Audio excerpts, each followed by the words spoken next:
Hey guys, Badger here from B.T.E.C.H IT Solutions.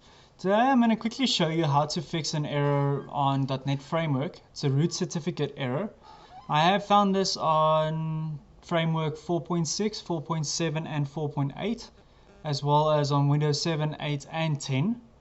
No idea why this is still happening. As far as I know, Microsoft has sorted this out quite a while ago. In any case, let me quickly show you what happens. So I'm quickly installing .NET Framework, or attempting to. Right, installation did not succeed. A certificate chain processed but terminated in a root certificate which is not trusted by a trust provider.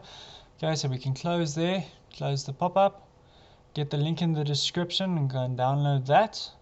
Right, I've already got it on the desktop.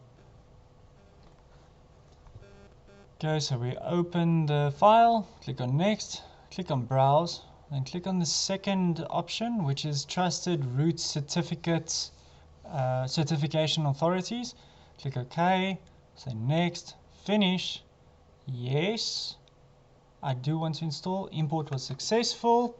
Now we can rerun the installation, and then as you will see, it is finished and installation is complete. Now this works on Windows 7, 8 and 10, as well as .NET Framework 4.6, 4.7 and 4.8. Alright guys, I hope you enjoyed the video, or at least I hope it helped one or two of you. Like if you liked it, dislike it if you didn't.